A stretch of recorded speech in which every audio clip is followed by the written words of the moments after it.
പുറപ്പാട് പുസ്തകം 25-ാം അധ്യായം. യഹോവ മോശയോട് കൽപ്പിച്ചത് എന്തെന്നാൽ, എനിക്ക് വഴിപാട് കൊണ്ടുവരുവാൻ ഇസ്രായേൽ മക്കളോട് പറക. നല്ല മനസ്സോടെ തരുന്ന ഏവനോടും നിങ്ങൾ എനിക്ക് വേണ്ടി വഴിപാട് വാങ്ങണം. അവരോട് വാങ്ങേണ്ടുന്ന വഴിപാടോ പൊന്ന്, വെള്ളി, താമ്രം, നീലനൂൽ, ധൂമ്രനൂൽ, ചുവപ്പുനൂൽ, പഞ്ഞിനൂൽ, കോലാട്ടുരോമം, ചുവപ്പിച്ച ആട്ടുകൊറ്റത്തോൽ, തഹശൂതോൽ, ഗദിരമരം, വിളക്കിന് എണ്ണ, അഭിഷേക തൈലത്തിനും പരിമള ധൂപത്തിനും സുഗന്ധവർഗം, ഏഫോദിനും മാൽബത്തക്കത്തിനും പതിപ്പാൻ ഗോമേദകക്കല്ല്, രത്നങ്ങൾ എന്നിവ തന്നെ. ഞാൻ അവരുടെ നടുവിൽ വസിപ്പാൻ അവർ എനിക്കൊരു വിശുദ്ധ മന്ദിരം ഉണ്ടാക്കണം. തിരുനിവാസവും അതിൻ്റെ ഉപകരണങ്ങളും ഞാൻ കാണിക്കുന്ന മാതൃക പ്രകാരമൊക്കെയും തന്നെ ഉണ്ടാക്കണം. ഗദിരമരം കൊണ്ട് ഒരു പെട്ടകം ഉണ്ടാക്കണം. അതിന് 2.5 മുഴം നീളവും 1.5 മുഴം വീതിയും 1.5 മുഴം ഉയരവും വേണം. അത് മുഴുവനും തങ്കം കൊണ്ട് പൊതിയണം. അകത്തും പുറത്തും പൊതിയണം. അതിൻ്റെ മേൽ ചുറ്റും പൊന്നുകൊണ്ടുള്ള ഒരു വക്കും ഉണ്ടാക്കണം. അതിന് 4 പൊൻവളയം വാർപ്പിച്ച് 4 കാലിലും ഇപ്പുറത്ത് 2 വളയവും അപ്പുറത്ത് 2 വളയവുമായി തറയ്ക്കണം. ഗദിരമരം കൊണ്ട് തണ്ടുകൾ ഉണ്ടാക്കി പൊന്നുകൊണ്ട് പൊതിയണം. തണ്ടുകളാൽ പെട്ടകം ചുമക്കേണ്ടതിന് പെട്ടകത്തിൻ്റെ പാർശ്വങ്ങളിലുള്ള വളയങ്ങളിൽ അവ ചെലുത്തേണം. തണ്ടുകൾ പെട്ടകത്തിൻ്റെ വളയങ്ങളിൽ ഇരിക്കണം. അവയെ അതിൽ നിന്ന് ഊരരുത്. ഞാൻ തരുവാനിരിക്കുന്ന സാക്ഷ്യം പെട്ടകത്തിൽ വയ്ക്കണം. തങ്കം കൊണ്ട് കൃപാസനം ഉണ്ടാക്കണം. അതിൻ്റെ നീളം 2.5 മുഴവും വീതി 1.5 മുഴവുമായിരിക്കണം. പൊന്നുകൊണ്ട് 2 കെരൂബുകളെ ഉണ്ടാക്കണം. കൃപാസനത്തിൻ്റെ 2 അറ്റവും അടിപ്പുപണിയായി പൊന്നുകൊണ്ട് അവയെ ഉണ്ടാക്കണം. ഒരു കെരൂബിനെ ഒരറ്റത്തും മറ്റേ കെരൂബിനെ മറ്റേ അറ്റത്തും ഉണ്ടാക്കണം. കെരൂബുകളെ കൃപാസനത്തിൽ നിന്നുള്ളവയായി അതിൻ്റെ 2 അറ്റത്തും ഉണ്ടാക്കണം. കെരൂബുകൾ മേലോട്ട് ചിറകു വിടർത്തി ചിറകുകൊണ്ട് കൃപാസനത്തെ മൂടുകയും തമ്മിൽ അഭിമുഖമായിരിക്കുകയും വേണം. കെരൂബുകളുടെ മുഖം കൃപാസനത്തിനു നേരെ ഇരിക്കണം. കൃപാസനത്തെ പെട്ടകത്തിന്മീതെ വയ്ക്കണം.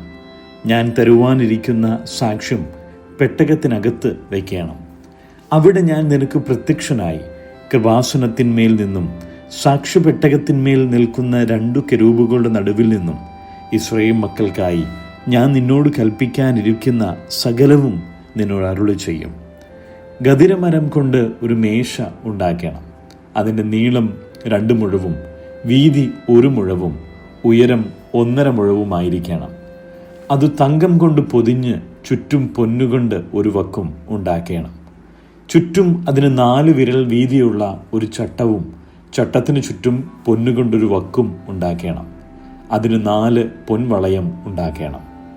വളയം 4 കാലിൻ്റെയും പാർശ്വങ്ങളിൽ തറയ്ക്കണം. മേശ ചുമക്കേണ്ടതിന് തണ്ട് ചെലുത്തുവാൻ വേണ്ടി വളയം ചട്ടത്തിന് ചേർന്നിരിക്കണം. തണ്ടുകൾ ഗദിരമരം കൊണ്ടുണ്ടാക്കി പൊന്നുകൊണ്ട് പൊതിയണം.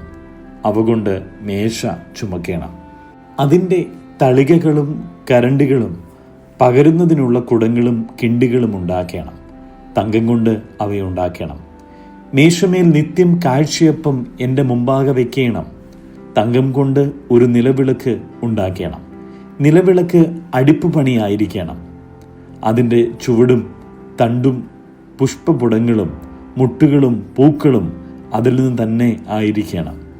നിലവിളക്കിൻ്റെ 3 ശാഖ ഒരു വശത്തു നിന്നും നിലവിളക്കിൻ്റെ 3 ശാഖ മറ്റേ വശത്തു നിന്നും ഇങ്ങനെ 6 ശാഖ അതിൻ്റെ പാർശ്വങ്ങളിൽ നിന്ന് പുറപ്പെടണം. ഒരു ശാഖയിൽ ഓരോ മുട്ടും ഓരോ പൂവുമായി ബദാം പൂ പോലെ 3 പുഷ്പപുടവും മറ്റൊരു ശാഖയിൽ ഓരോ മുട്ടും ഓരോ പൂവുമായി ബദാം പൂ പോലെ 3 പുഷ്പപുടവും ഉണ്ടായിരിക്കണം. നിലവിളക്കിൽ നിന്ന് പുറപ്പെടുന്ന 6 ശാഖയ്ക്കും അങ്ങനെ തന്നെ വേണം. വിളക്കു തണ്ടിലോ മുട്ടുകളോടും പൂക്കളോടും കൂടിയ ബദാം പൂ പോലെ 4 പുഷ്പപുടം ഉണ്ടായിരിക്കണം. അതിൽ നിന്നുള്ള 2 ശാഖയ്ക്ക് കീഴെ ഒരു മുട്ടും മറ്റു 2 ശാഖയ്ക്കു കീഴെ ഒരു മുട്ടും മറ്റു 2 ശാഖയ്ക്കു കീഴെ ഒരു മുട്ടും ഇങ്ങനെ നിലവിളക്കിൽ നിന്ന് പുറപ്പെടുന്ന 6 ശാഖയ്ക്കും വേണം. അവയുടെ മുട്ടുകളും ശാഖകളും അതിൽ നിന്ന് തന്നെ ആയിരിക്കണം. മുഴുവനും തങ്കം കൊണ്ട് ഒറ്റ അടുപ്പ് പണിയായിരിക്കണം. അതിന് 7 ദീപമുണ്ടാക്കി നേരെ മുമ്പോട്ട് പ്രകാശിപ്പാൻ തക്കവണ്ണം ദീപങ്ങളെ കൊളുത്തേണം. അതിൻ്റെ ചവണകളും കരിന്തിരി പാത്രങ്ങളും തങ്കം കൊണ്ട് ആയിരിക്കണം. അതും ഈ ഉപകരണങ്ങളൊക്കെയും 1 താലന്ത് തങ്കം കൊണ്ടുണ്ടാക്കണം. പർവ്വതത്തിൽ വെച്ച് കാണിച്ചു തന്ന മാതൃക പ്രകാരം അവയുണ്ടാക്കുവാൻ സൂക്ഷിച്ചു കൊള്ളണം. സങ്കീർത്തനങ്ങൾ 53. ദൈവം ഇല്ല എന്ന് മൂഢൻ തൻ്റെ ഹൃദയത്തിൽ പറയുന്നു. അവർ വഷളന്മാരായി മ്ലേച്ഛമായ നീതികേട് പ്രവർത്തിക്കുന്നു. നന്മ ചെയ്യുന്നവൻ ആരുമില്ല. ദൈവത്തെ അന്വേഷിക്കുന്ന ബുദ്ധിമാൻ ഉണ്ടോ എന്ന് കാണുവാൻ ദൈവം സ്വർഗത്തിൽ നിന്ന് മനുഷ്യപുത്രന്മാരെ നോക്കുന്നു. എല്ലാവരും പിൻവാങ്ങി ഒരുപോലെ കൊള്ളരുതാത്തവരായി തീർന്നു. നന്മ ചെയ്യുന്നവനില്ല, ഒരുത്തൻ പോലുമില്ല. നീതികേട് പ്രവർത്തിക്കുന്നവർ അറിയുന്നില്ലയോ? അപ്പം തിന്നുന്നത് പോലെ അവർ എൻ്റെ ജനത്തെ തിന്നുകളയുന്നു. ദൈവത്തോട് അവർ പ്രാർത്ഥിക്കുന്നില്ല. ഭയമില്ലാതെയിരുന്നിടത്ത് അവർക്ക് മഹാഭയമുണ്ടായി. നിന്റെ നേരെ പാളയം ഇറങ്ങിയവൻ്റെ അസ്ഥികളെ ദൈവം ചിതറിച്ചുവല്ലോ. ദൈവം അവരെ തള്ളിക്കളഞ്ഞതുകൊണ്ട് നീ അവരെ ലജ്ജിപ്പിച്ചു. സിയോനിൽ നിന്ന് ഇസ്രയേലിന് രക്ഷ വന്നെങ്കിൽ ദൈവം തൻ്റെ ജനത്തിൻ്റെ സ്ഥിതി മാറ്റുമ്പോൾ യാക്കോബ് സന്തോഷിക്കുകയും ഇസ്രയേൽ ആനന്ദിക്കുകയും ചെയ്യും. മർക്കോസ് എഴുതിയ സുവിശേഷം 14-ാം അധ്യായം. 2 ദിവസം കഴിഞ്ഞിട്ട് പെസഹയുടെയും പുളിപ്പില്ലാത്ത അപ്പത്തിൻ്റെയും ഉത്സവമായിരുന്നു. അപ്പോൾ മഹാപുരോഹിതന്മാരും ശാസ്ത്രിമാരും അവനെ ഉപായത്താൽ പിടിച്ചു കൊല്ലേണ്ടത് എങ്ങനെയെന്ന് അന്വേഷിച്ചു. ജനത്തിൽ കലഹമുണ്ടാകാതിരിപ്പാൻ ഉത്സവത്തിൽ അരുത് എന്നവർ പറഞ്ഞു. അവൻ ബഥാനിയിൽ കുഷ്ഠരോഗിയായ ശിമോന്റെ വീട്ടിൽ പന്തിയിലിരിക്കുമ്പോൾ ഒരു സ്ത്രീ ഒരു വെൺകൽ ഭരണി വിലയേറിയ സ്വച്ഛ ജടാമാംസി തൈലവുമായി വന്ന് ഭരണി പൊട്ടിച്ച് അവൻ്റെ തലയിൽ ഒഴിച്ചു. അവിടെ ചിലർ, തൈലത്തിൻ്റെ ഈ വെറും ചെലവ് എന്തിന്? ഇത് 300-ലധികം വെള്ളിക്കാശിന് വിറ്റ് ദരിദ്രർക്ക് കൊടുപ്പാൻ കഴിയുമായിരുന്നുവല്ലോ എന്നിങ്ങനെ ഉള്ളിൽ നീരസപ്പെട്ട് അവളെ ഭത്സിച്ചു.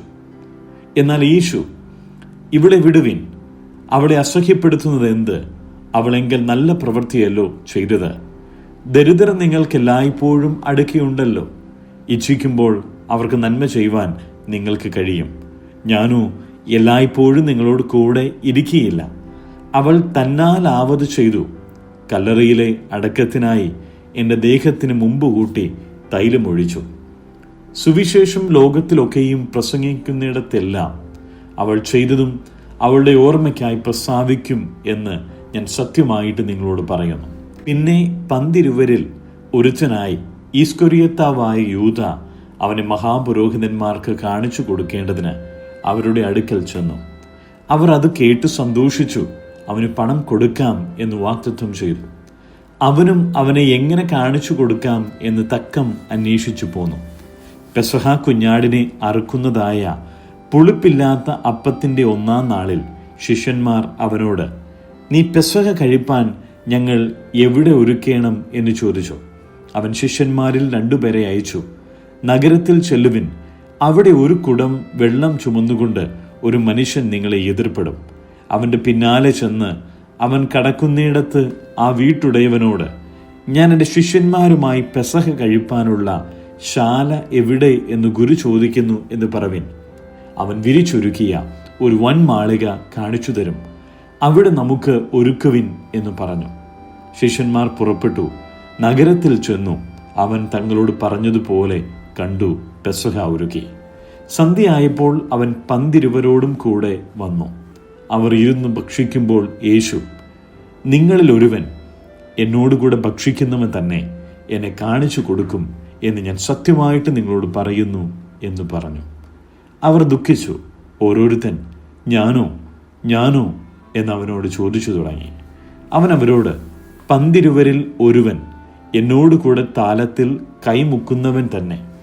മനുഷ്യപുത്രൻ പോകുന്നത് തന്നെക്കുറിച്ച് എഴുതിയിരിക്കുന്നത് പോലെ തന്നെ സത്യം. മനുഷ്യപുത്രനെ കാണിച്ചു കൊടുക്കുന്ന മനുഷ്യനോ അയ്യോ കഷ്ടം. ആ മനുഷ്യൻ ജനിക്കാതിരുന്നുവെങ്കിൽ അവന് കൊള്ളായിരുന്നു എന്ന് പറഞ്ഞു. അവർ ഭക്ഷിക്കുമ്പോൾ അവൻ അപ്പം എടുത്തു വാഴ്ത്തി നുറുക്കി അവർക്ക് കൊടുത്തു. വാങ്ങുവിൻ, ഇതെൻ്റെ ശരീരം എന്ന് പറഞ്ഞു. പിന്നെ പാനപാത്രം എടുത്തു, സ്തോത്രം ചൊല്ലി അവർക്ക് കൊടുത്തു. എല്ലാവരും അതിൽ നിന്ന് കുടിച്ചു. ഇത് അനേകർക്ക് വേണ്ടി ചൊരിയുന്നതായി നിയമത്തിനുള്ള എൻ്റെ രക്തം. മുന്തിരിവള്ളിയുടെ അനുഭവം ദൈവരാജ്യത്തിൽ പുതുതായി അനുഭവിക്കും നാൾ വരെ ഞാനത് ഇനി അനുഭവിക്കുകയില്ല എന്ന് ഞാൻ സത്യമായിട്ട് നിങ്ങളോട് പറയുന്നു എന്നവരോട് പറഞ്ഞു. പിന്നെ അവർ സ്തോത്രം പാടിയ ശേഷം ഒലീവ് മലയ്ക്ക് പോയി. യേശു അവരോട്, നിങ്ങളെല്ലാവരും ഇടറിപ്പോകും, ഞാൻ ഇടയനെ വിട്ടും ആടുകൾ ചിതറിപ്പോകും എന്നെഴുതിയിരിക്കുന്നുവല്ലോ. എന്നാൽ ഞാൻ ഉയർത്തെഴുന്നേറ്റ ശേഷം നിങ്ങൾക്ക് മുമ്പേ ഗലീലയ്ക്ക് പോകും എന്ന് പറഞ്ഞു. പത്രോസ് അവനോട്, എല്ലാവരും ഇടറിയാലും ഞാൻ ഇടറുകയില്ല എന്ന് പറഞ്ഞു. യേശു അവനോട്, ഇന്ന് ഈ രാത്രിയിൽ തന്നെ കോഴി 2 വട്ടം കൂകും മുമ്പേ നീ 3 വട്ടം എന്നെ തള്ളിപ്പറയും എന്ന് ഞാൻ സത്യമായി നിന്നോട് പറയുന്നു എന്ന് പറഞ്ഞു. അവനോ, നിന്നോടുകൂടെ മരിക്കേണ്ടി വന്നാലും ഞാൻ നിന്നെ തള്ളിപ്പറയുകയില്ല എന്ന് അധികമായി പറഞ്ഞു. അങ്ങനെ തന്നെ എല്ലാവരും പറഞ്ഞു. അവർ ഗത്ശമേന എന്നു പേരുള്ള തോട്ടത്തിൽ വന്നാറെ അവൻ ശിഷ്യന്മാരോട്, ഞാൻ പ്രാർത്ഥിച്ചു തീരുവോളം ഇവിടെ ഇരിപ്പിൻ എന്ന് പറഞ്ഞു. പിന്നെ അവൻ പത്രോസിനെയും യാക്കോബിനെയും യോഹന്നാനെയും കൂട്ടിക്കൊണ്ട് ഭ്രമിപ്പാനും വ്യാകുലപ്പെടുവാനും തുടങ്ങി. എൻ്റെ ഉള്ളം മരണവേദന പോലെ അതിദുഃഖിതമായിരിക്കുന്നു, ഇവിടെ പാർത്ത് ഉണർന്നിരിപ്പിൻ എന്നവരോട് പറഞ്ഞു. പിന്നെ അല്പം മുമ്പോട്ട് ചെന്ന് നിലത്തു വീണു, കഴിയുമെങ്കിൽ ആ നാഴിക നീങ്ങിപ്പോകേണം എന്ന് പ്രാർത്ഥിച്ചു. അബ്ബാ പിതാവേ, നിനക്കെല്ലാം കഴിയും, ഈ പാനപാത്രം എങ്കിൽ നിന്ന് നീക്കണമേ, എങ്കിലും ഞാൻ ഇച്ഛിക്കുന്നതല്ല നീ ഇച്ഛിക്കുന്നതത്രേ ആകട്ടെ എന്ന് പറഞ്ഞു. പിന്നെ അവൻ വന്നു അവർ ഉറങ്ങുന്നത് കണ്ട് പത്രോസിനോട്, ശിമോനെ, നീ ഉറങ്ങുന്നുവോ? ഒരു നാഴിക ഉണർന്നിരിപ്പാൻ നിനക്ക് കഴിഞ്ഞില്ലേ? പരീക്ഷയിൽ അകപ്പെടായുവാൻ ഉണർന്നിരുന്നു പ്രാർത്ഥിപ്പിൻ, ആത്മാവ് ഒരുക്കമുള്ളത് ജഡമോ ബലഹീനമത്രേ എന്ന് പറഞ്ഞു. അവൻ പിന്നെയും പോയി ആ വചനം തന്നെ ചൊല്ലി പ്രാർത്ഥിച്ചു. മടങ്ങി വന്നാറേ അവരുടെ കണ്ണുകൾക്ക് ഭാരമേറിയിരുന്നത് കൊണ്ട് അവർ ഉറങ്ങുന്നത് കണ്ടു. അവർ അവനോട് എന്തുത്തരം പറയണം എന്നറിഞ്ഞില്ല. അവൻ 3ാമത് വന്ന് അവരോട്, ഇനി ഉറങ്ങി ആശ്വസിച്ചു കൊള്ളുവിൻ, മതി, നാഴിക വന്നു, ഇതാ മനുഷ്യപുത്രൻ പാപികളുടെ കയ്യിൽ ഏൽപ്പിക്കപ്പെടുന്നു. എഴുന്നേൽപ്പിൻ, നാം പോക, ഇതാ എന്നെ കാണിച്ചു കൊടുക്കുന്നവൻ അടുത്തിരിക്കുന്നു എന്ന് പറഞ്ഞു. ഉടനെ അവൻ സംസാരിച്ചു കൊണ്ടിരിക്കുമ്പോൾ തന്നെ 12 ഒരുത്തനായ യൂദയും അവനോടുകൂടെ മഹാപുരോഹിതന്മാർ, ശാസ്ത്രിമാർ, മൂപ്പന്മാർ എന്നിവർ അയച്ച ഒരു പുരുഷാരവും വാളും വടിയുമായി വന്നു. അവനെ കാണിച്ചു കൊടുക്കുന്നവൻ, ഞാൻ ഏവനെ ചുംബിക്കുന്നുവോ അവൻ തന്നെയാകുന്നു, അവനെ പിടിച്ച് സൂക്ഷ്മതയോടെ കൊണ്ടുപോകുവിൻ എന്നവർക്ക് ഒരടയാളം പറഞ്ഞു കൊടുത്തിരുന്നു. അവൻ വന്നു ഉടനെ അടുത്തു ചെന്ന് റബ്ബി എന്ന് പറഞ്ഞു അവനെ ചുംബിച്ചു. അവർ അവൻ്റെ മേൽ കൈവച്ചു അവനെ പിടിച്ചു. അരികെ നിൽക്കുന്നവരിൽ ഒരുവൻ വാളൂരി മഹാപുരോഹിതന്റെ ദാസനെ വെട്ടി കാത് അറുത്തു. യേശു അവരോട്, ഒരു കള്ളന്റെ നേരെ എന്ന പോലെ നിങ്ങൾ എന്നെ പിടിപ്പാൻ വാളും വടിയുമായി പുറപ്പെട്ടു വന്നുവോ? ഞാൻ ദിവസേന ദൈവാലയത്തിൽ ഉപദേശിച്ചുകൊണ്ട് നിങ്ങളോട് കൂടെ ഇരുന്നു, നിങ്ങൾ എന്നെ പിടിച്ചില്ല. എങ്കിലും തിരുവെഴുത്തുകൾക്ക് നിവൃത്തി വരേണ്ടതിന് ഇങ്ങനെ സംഭവിക്കുന്നു എന്ന് പറഞ്ഞു. ശിഷ്യന്മാർ എല്ലാവരും അവനെ വിട്ട് ഓടിപ്പോയി. ഒരു ബാല്യക്കാരൻ വെറും ശരീരത്തിന്മേൽ പുതപ്പ് പുതച്ചും കൊണ്ട് അവനെ അനുഗമിച്ചു. അവർ അവനെ പിടിച്ചു, അവനോ പുതപ്പ് വിട്ട് നഗ്നനായി ഓടിപ്പോയി. അവർ യേശുവിനെ മഹാപുരോഹിതന്റെ അടുക്കൽ കൊണ്ടുപോയി. അവന്റെ അടുക്കൽ മഹാപുരോഹിതന്മാരും മൂപ്പന്മാരും ശാസ്ത്രിമാരും എല്ലാം വന്നുകൂടിയിരുന്നു. പത്രോസ് മഹാപുരോഹിതന്റെ അരമനയ്ക്കകത്തോളവും അവനെ ദൂരവേ അനുഗമിച്ചു. ഭൃത്യന്മാരോട് ചേർന്നു തീ കാഞ്ഞുകൊണ്ടിരുന്നു. മഹാപുരോഹിതന്മാരും ന്യായാധിപ സംഘമൊക്കെയും യേശുവിനെ കൊല്ലേണ്ടതിന് അവന്റെ നേരെ സാക്ഷ്യം അന്വേഷിച്ചു, കണ്ടില്ല താനും. അനേകർ അവന്റെ നേരെ കള്ളസാക്ഷ്യം പറഞ്ഞിട്ടും സാക്ഷ്യം ഒത്തുവന്നില്ല. ചിലർ എഴുന്നേറ്റു അവന് നേരെ, ഞാൻ കൈപ്പണിയായ ഈ മന്ദിരം പൊളിച്ച് 3 ദിവസം കൊണ്ട് കൈപ്പണിയല്ലാത്ത മറ്റൊന്നു പണിയും എന്ന് ഇവൻ പറഞ്ഞത് ഞങ്ങൾ കേട്ടു എന്ന് കള്ളസാക്ഷ്യം പറഞ്ഞു. എന്നിട്ടും അവരുടെ സാക്ഷ്യം ഒത്തുവന്നില്ല. മഹാപുരോഹിതൻ നടുവിൽ നിന്നുകൊണ്ട് യേശുവിനോട്, നീ ഒന്നും ഉത്തരം പറയുന്നില്ലയോ? ഇവർ നിന്റെ നേരെ സാക്ഷ്യം പറയുന്നത് എന്ത് എന്ന് ചോദിച്ചു. അവനോ മിണ്ടാതെയും ഉത്തരം പറയാതെയും ഇരുന്നു.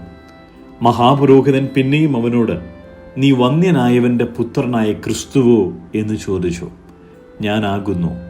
മനുഷ്യപുത്രൻ സർവശക്തന്റെ വലത്തുഭാഗത്തിരിക്കുന്നതും ആകാശമേഘങ്ങളോട് വരുന്നതും നിങ്ങൾ കാണും എന്ന് യേശു പറഞ്ഞു.